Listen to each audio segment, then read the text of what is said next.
नमस्ते बच्चों, हमारा पहला पाठ है वाचन मेला। आप सभी को पता है कि हमें किताबें पढ़ने से बहुत सारा ज्ञान प्राप्त होता है, जो मैं सोचती हूँ कि आप कर रहे हो।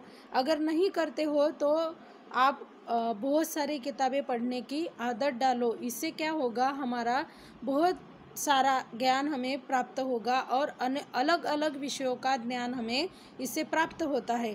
इस चित्र में आपको क्या क्या दिखाई दे रहा है?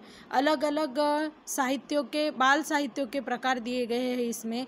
वाचन मेले में कभी भी एक तरह की किताबें हमें नहीं मिलती, तो अलग अलग प्रकार की, अलग अलग किस्म की किताबें हमें देखने मिलती है, जैसे बाल साहित्य, विज्ञान कथा, ई बुक्स और ऑडियो बुक्स। अभी बाल साहित्य मतलब जिसमें आप बच्चों के लिए खास लिखा जाता है।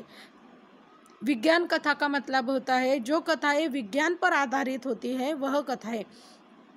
ई बुक्स का मतलब होता है कि जो आप मोबाइल में पढ़ सकते हो, जिसका यूज़ आप बहुत ज़्यादा करते हो, लेकिन वह शायद खेलने के लिए होता है। पढ़ाई के लिए तो बहुत कम बच्चे पढ़ाई करते हैं, ऐसा पिछले साल हमें समझ में आया है। लेकिन इस साल मैं सोचती हूँ कि आप मेरी यह सोच गलत ठहराएंगे और सभी बच्चे पढ़ने में बहुत ध्यान और मन लगाएंगे।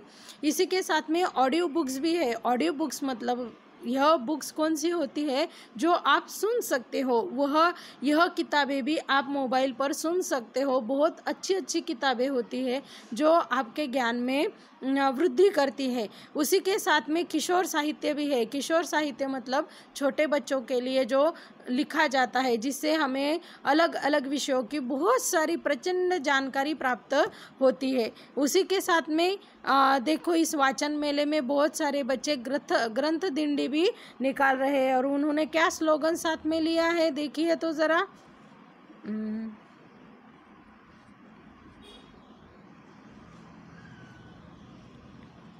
उसमें उन्होंने स्लोगन भी साथ में लिया है। वह स्लोगन पढ़कर आपको लिखना है।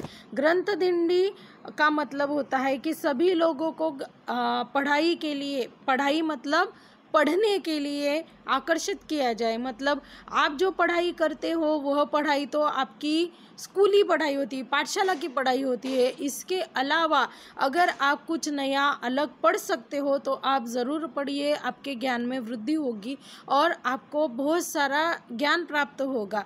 और अगर हम पढ़ते हैं तो हमें क्या होता है, शब्द, नए नए शब्द प्राप्त होते हैं। जैसे अगर हमारी हिंदी भाषा कहा जाए, मराठी कहा जाए, इंग्लिश कहा जाए, इसके आप अलग अलग बुक्स पढ़ेंगे तो आपको बहुत सारे नए नए शब्द मिलेंगे जो शायद आप कभी सुनते भी नहीं हो।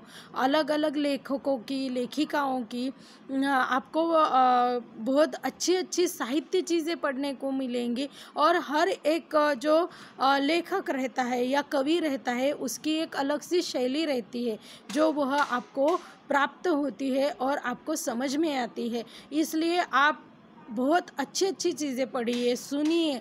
अब तो आपके पास मोबाइल है जिस पर आप जाकर बहुत अच्छी अच्छी चीज़ें ढूंढ कर पढ़ सकते हो। जो समय आप खेल कूद में बहुत ज़्यादा व्यर्थ करते हो, खेलना कूदना तो सभी बच्चों को चाहिए, लेकिन उसी के साथ में पढ़ाई भी करनी चाहिए। इसलिए यह वाचन मेले का पाठ आपको दिया गया है कि जिसके द्वारा आपको किताबों की, लेकिन अलग अलग साहित्य प्रकारों की जानकारी प्राप्त हो और आप ज़्यादा से ज़्यादा उस जानकारी का उपयोग आपके खुद के जीवन में कर सके।